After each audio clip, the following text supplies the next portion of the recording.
Hey mamas, welcome to another episode of Confessions of a Small Biz Mama, and we have a very special episode for you this week. I have gotten multiple requests asking, I talk about Jeff on the show, people who are in bookkeeper training school know Jeff.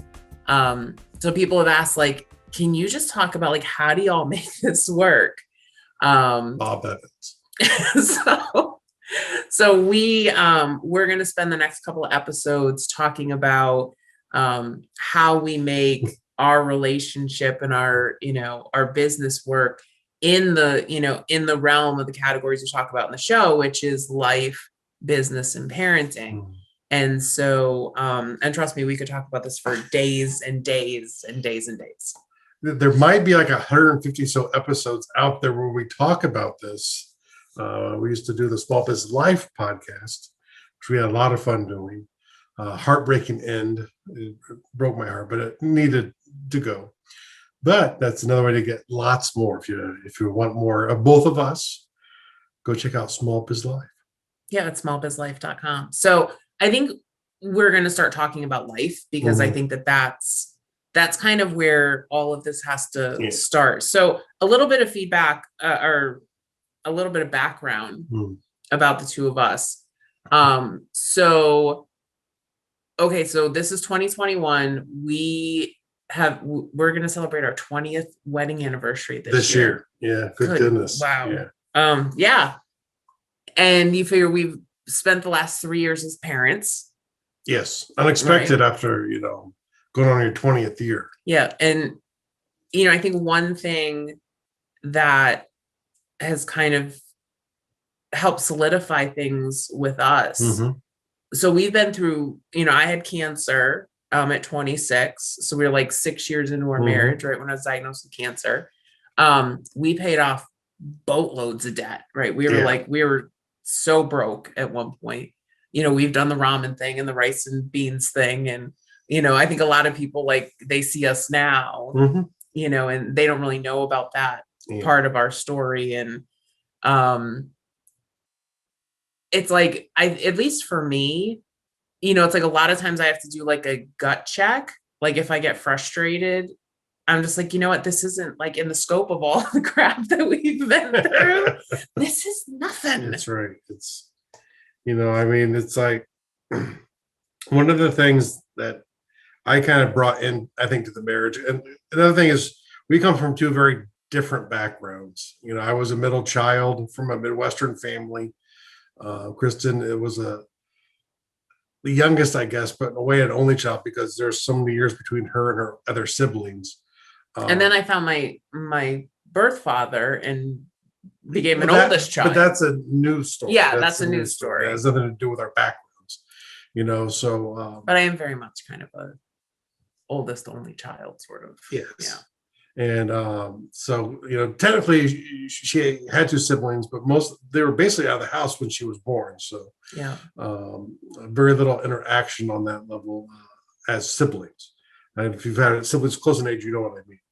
But, one of the things my parents try to instill in me, which I try to bring to the wedding or to the wedding and the whole marriage, is the idea is it's us versus the world.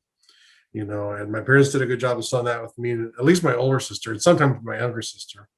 But and I pretty much had that approach with Kristen, where even when we disagree, it's not public facing, and I will defend her even if I think she's wrong, and then I'll talk to her about it. But it's us versus the world. Even Eric, we love Eric, but he's an invader. And I think that's critically important, that you have to be a team. Yeah.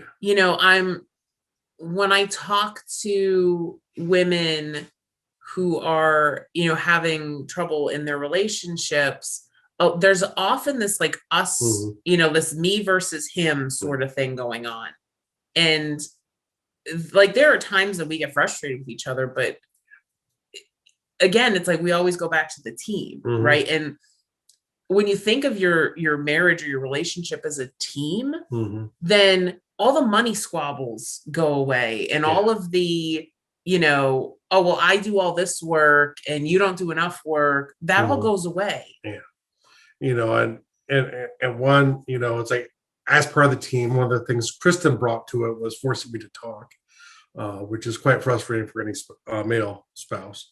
And but it's good though, because you got understanding of all of the crap that's going on, and and we still have to go back and review the stuff, because right now women do take a lot on their plates, simply because they're the only ones that find this stuff important, and it might need to be done, but because of that fact, there's a lot on their plates no matter what they do, and sometimes there's trouble letting go in areas because of that, because they're used to be the only one that cares. So when they hand off to someone else, they can't trust, because so often, guys, we typically, I don't care if the counter's wiped off quite as good as Kristen's. But I mean, those are just issues, though, and ultimately, when you come out as a team, she can start learning some of that, and I can learn some of this stuff about you. I remember early on, I think one of the biggest things that kind of helped us communicate better was she made me take, what was that? The love language quiz? Was that what it was? Oh yeah, the 5 love languages. Yeah. And we learned a lot about each other just taking that quiz. And I'm not a huge fan of personality quizzes, because I think it's a snapshot in time and it's a self-perception rather than necessarily reality. But they're good if you use them as a tool to review, which is why we always take personality tests. And it was like, I think Kristen, her love language was service, acts of service, and I didn't have any of those come up at all in my score. No. I didn't realize that was an actual thing people did when they love. Like, I don't want you to vacuum the floor for me. I want you to sit down and relax. And it would drive her nuts when I would tell her not to vacuum the floor for me, because that was her love language, So, yeah, taking journeys and, messing around. Those are the fun little explorations you can have in life together, but, and as silly as they sometimes are, or not, you can, when you do stuff together, you can learn to appreciate some of the stuff more. And sometimes, appreciate it when you're not doing it together. It's like, there's a lot of stuff we've done together that one of the two of us hate, or not really necessarily hate, but dislike, but we do it together. And then when you're not there with them, the one person, like Kristen's really happy when I don't go shopping with her. And I'm actually kind of happy too, but we have fun when we go shopping together, because I make everything I do a game. So yes. I force people to have fun around me. So yes, the interesting things you can do, So that's, so I think if you're kind of struggling in this area, I think one thing to really do, like an actionable thing that you can do is think about, what is my mentality going into this? Am I in that like me versus him sort of, thought process? It's dangerous. Right. And the thing with that is, and it's funny because like I'll get into those every once in a while. And it's like you will just keep digging and digging and and you go deeper and deeper, and you can feel the divide. And it's like when that happens, like I sit down and go, okay, Kristen, stop. Like, because it's almost like, it's almost like a cycle of depression or, a cycle of anxiety, that the longer you sit in it and you let it fester, the worse it's going to get. And so if you're in one of those right now, you got to do a gut check and pull yourself out of it. And then, and sometimes, like, don't get me wrong, there are real issues, but I think you have to sit down and say, okay, I can't change the other person, right? But I can change how I react to that person. And it's really funny because like I remember for like years I'd get frustrated because like you wouldn't pick up your clothes. Like it was like a once a week thing. And you know what solved that? We moved the hamper. We moved the hamper to his side of the bed. And about 80% of the time I close and make it in the hamper. Right. But, but it's like funny. It's like, we always think like, if I could just get him to do this. Mm-hmm. And it's like, you know what? Sometimes it's just changing the perception and changing, a little bit of what you're doing can make all the difference in the world. Yeah. And I think sometimes too, you just have to sit there and go, you know what, those 20% of clothes, like in the grand scheme of things, as long as everything makes it in for laundry day, which he does all the laundry now, who cares? Well, it's one of those things too. It was I think the get it done guy. It was like, if the task takes you less than 2 minutes to do it, don't put it on a to-do list. So, if I see something that Kristen left out that I want picked up, if it's quicker for me just to pick it up and I know where to put it, it's easier for me just to do it and to let it go. Yeah. Because ultimately it's then done instead of having to go to the person and then say, okay, this is the third time this week and I have a scorecard.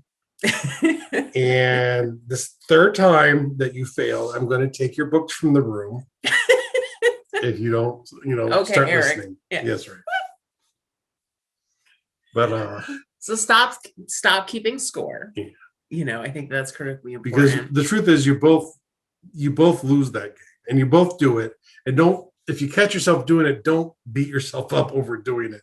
I think it's human nature. Yeah. I mean, I really do.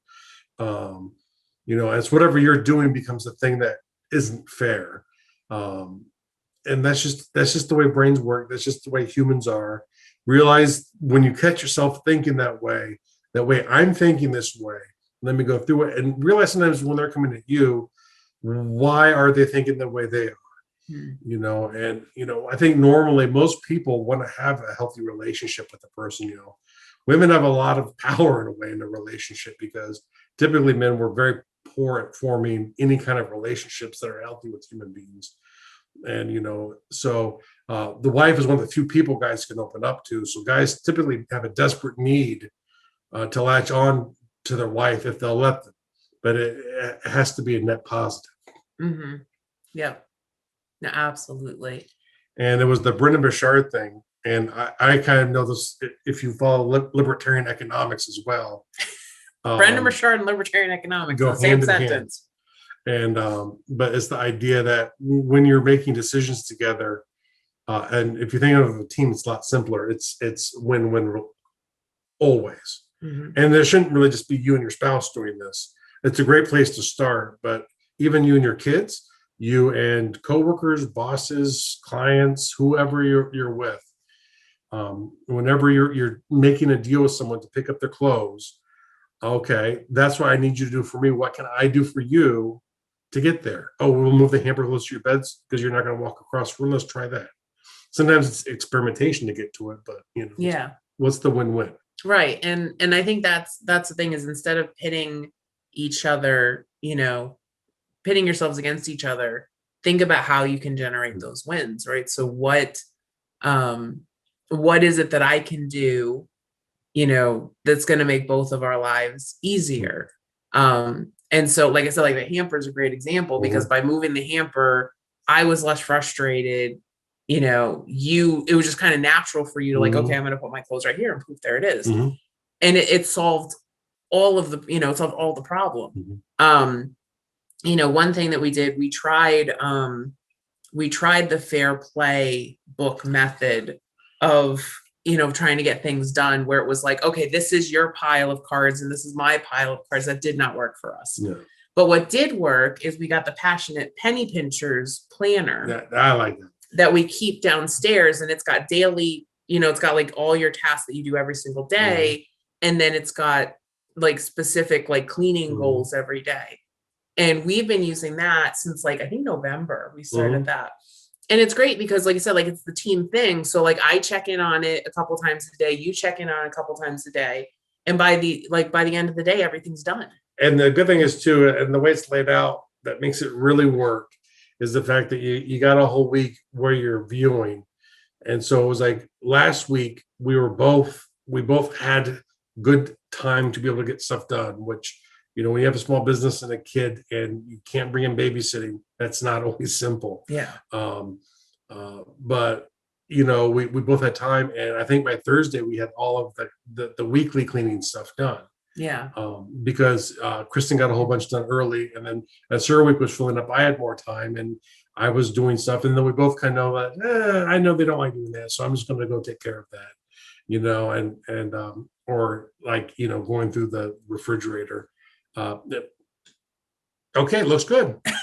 Done. Or we're getting rid of all of it. Or we're getting rid of all of it, including the containers. Those are the two options I have. So it's so disgusting, it's all going away, or none of it. But that's really, but again, having that team mentality, that works for us because okay, I'm going to do a couple things, and then, okay, Jeff's got 20 minutes. He's going to do a couple things. And so it's not, it's not like, oh, well, I checked off all these things, so I'm not checking off anything tomorrow. Like we don't think that way. And I'm going to be honest, if you and your partner don't have the life part down, parenting and especially business, or really either one of those things, parenting, you have a genetic, like biological thing because you're around the kid, and they'll train you to do the stuff that your spouse can't. But business wise, it's not going to work. Yeah. And I would say even parenting wise, it's like, we work very hard that even if we disagree about things, we don't do it in front of Eric. That team thing carries over into all aspects. And that's why we're doing this one first, because we really felt that this is the foundation. If you can't get this right, if you have a smart kid, which even if they don't have book smarts, they know how to manipulate you. And they will learn. And if there's a division between parents, whether it's divorced or living together, but just not really getting along, the kids will learn how to exploit it. Yes. So keep that in mind. Yeah. So I hope you found this episode helpful. In the next episode, we're going to talk about business, and then we're going to do another episode about parenting as well. So, so stay tuned, and mamas, take care of yourselves, take care of each other. We'll see you next time. Thank you for listening to Small Biz Mama with Kristen Ingram. If you'd like to learn how to create more margin in your life, please visit us at smallbizmama.com. That's smallbizmama.com.